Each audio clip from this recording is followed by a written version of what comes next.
जब एक लड़की अमरनाथ का गुफा में ढुक जाती है, वहाँ पर एक घटना होती है।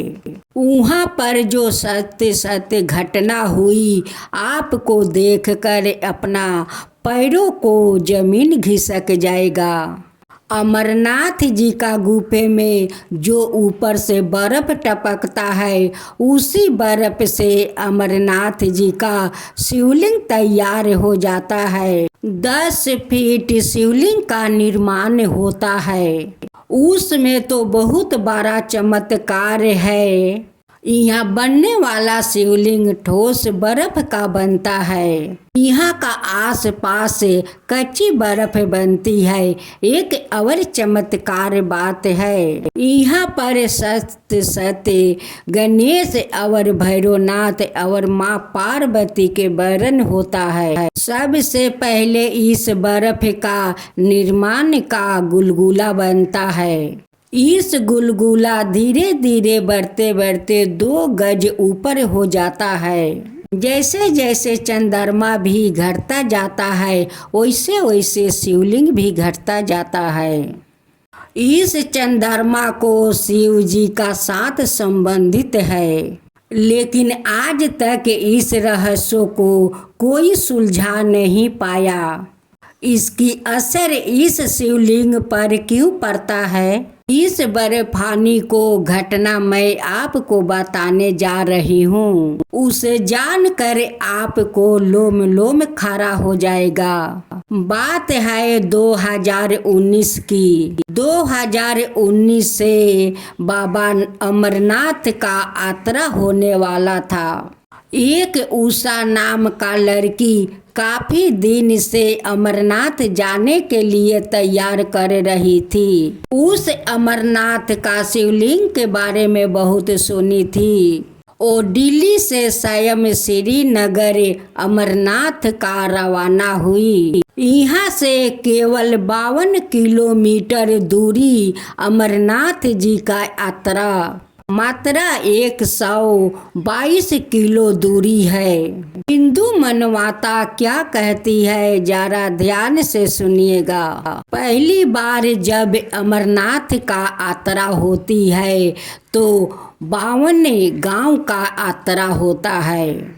52 गांव पहुंचना होता है। 96 किलोमीटर का दूरी पर है। जब निशा पहले गांव पहुंची, उससे पहले वो थोड़ा आराम किया। पहली बार भोले शिव यहीं पर आराम किया था। उन्होंने नंदी बैल को यहाँ पर छोड़ दिया था। यहाँ पर छोड़ने के बाद महादेव आगे बढ़े थे। यहाँ पर से निशा शेष नाग पहुंची।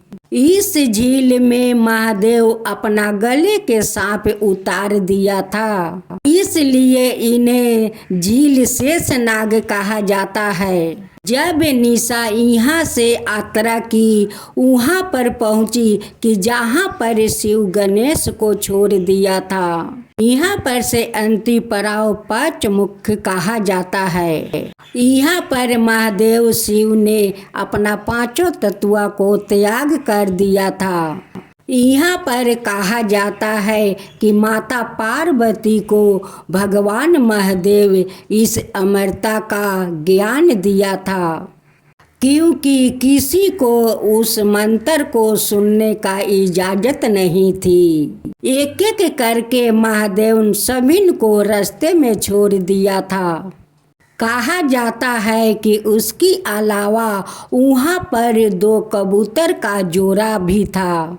जब भगवान महादेव माता पार्वती को अमरता को कथा सुनाए, जब महादेव माता को कथा सुना रहे थे, तब उस दोनों कबूतर उस कथा को सुन लिया था। इसके लिए वो दोनों अमर हो गया था। अगर आप अमरनाथ का यात्रा करने जा रहे हैं, अगर आपको उस दोनों कबूतर का जोड़ा दिखा दिया जाए, तो ये आपके लिए बहुत चमत्कारी हो सकता है। तो समझ लीजिए कि भगवान महादेव और माता पार्वती को आपका सत्य सत्य दर्शन हो गया। जब उषा 5:35 पहुँच गई, वहाँ से अमरनाथ का गुफा तक वो पहुँच गई, लेकिन वहाँ पहुँचते पहुँचते बहुत रात्रि हो चुकी थी। जाते जाते गुफा का मुख बंद हो गया। वहाँ बहुत सारे सैनिकों का रखा गया था सुरक्षित के लिए। वहीं पर निशा बैठी बैठी सुबह होने का इंतजार कर रही थी। वहाँ से निशा अमरनाथ का गुफा जाने का यात्रा करने लगी। निशा को अमरनाथ का गुफा तक पहुँचने से पहले सैनिक लोग उन्हें रोक दिया। सैनिक लोग कहते हैं कि बस अब तुम्हारा दर्शन बंद। निशा बहुत जिद्दी थी। जब उस सैनिक का पलक झपकने लगे, तब निशा गुफा के अंदर चली गई। बस वो लोग का आंख झपकते वो निशा गुफा के अंदर चली गई। अमरनाथ का गुफा बहुत बड़ी थी, बहुत बड़ी थी। इस अमरनाथ जी का गुफा सबसे पहले कौन ने खोजा, आपको सुनकर बहुत आश्चर्य हो जाएगा। एक मुस्लिम अमरनाथ जी का गुफा खोजा। उस गुफे में एक ऐसा चमत्कार हुआ कि निशा का लोम लोम खड़ा हो गया। उस गुफे में बर्फानी को 10 फीट शिवलिंग से दर्शन हुआ। जब निशा गुफे से बाहर हो रही थी तो जोरे कबूतर पर उनकी नज़र पड़ा। कहा जाता है कि ये दोनों कबूतर महादेव के कथा दोनों सुन लिया था। हे महादेव, अगर आप मुझे भस्म कर देंगे तो आपका अमर कथा झूठी साबित हो जाएगा। इस गुफे में तुम दोनों अंत तक अमर रहोगे। तुम दोनों इस शिव का प्रतीक माना जाओगे। जब निशा ने दोनों कबूतर को दर्शन किया तो वो धन्य धन्य हो गई। उसी तरह निशा अपना गुफे से आकर कैंप में सो गई। जब सारे लोग दर्शन करने जा रहे थे तो निशा कहती है कि क्यों नहीं एक बार और बर्फानी को दर्शन कर लिया जाए। अगर जिसके लिए भगवान के प्रति मन में इच्छा हो, दर्शन करने के हो, अगर दर्शन करने वाला भक्त को उम्र हो गया हो, फिर भी भोलेनाथ अपना गुफे में बुला लेते हैं। इसके प्रमाण निशा शर्मा से मिल सकती है। निशा ने अमरनाथ जी का दर्शन को तो चल पड़ी। अमरनाथ जी अपना गुफा खोल दिए और निशा को दर्शन दे दिए। 10 फीट शिवलिंग निशा को दर्शन दे दिए। ये तो बहुत चमत्कार हो गया। उस चमत्कार को देखकर निशा भी धन्य धन्य हो गई।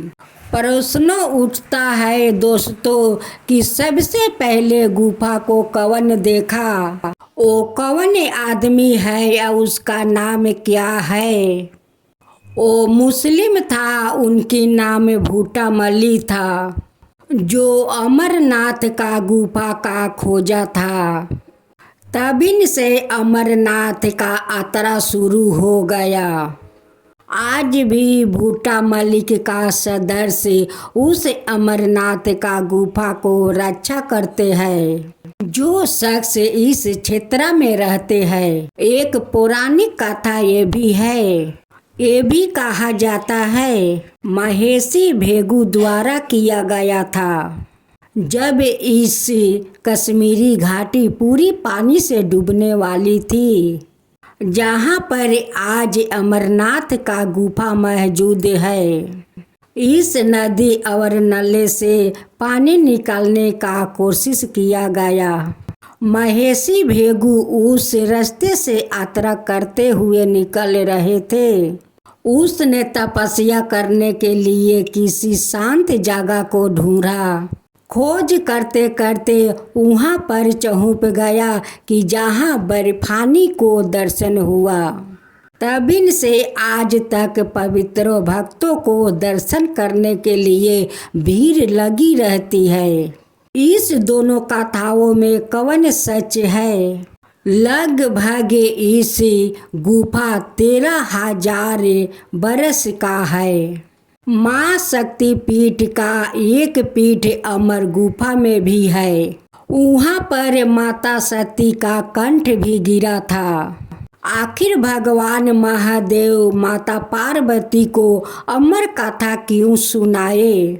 आखिर अमर कथाओं होती क्या है? जो लोग इस कथा का पूरा सुन लेता है वो जन्म जन्म का अमर हो जाता है।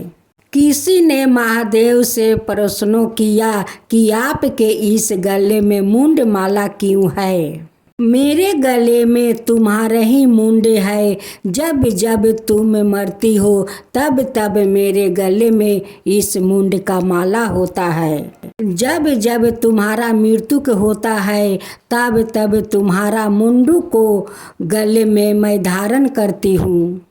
माता पार्वती कहती है कि मैं बार बार मृत्यु में क्यों फंसती हूँ।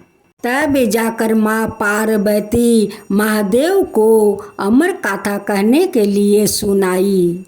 जब भगवान महादेव माँ को अमर कथा सुनाए तब माँ को उस कथाओं से मंत्र मिला।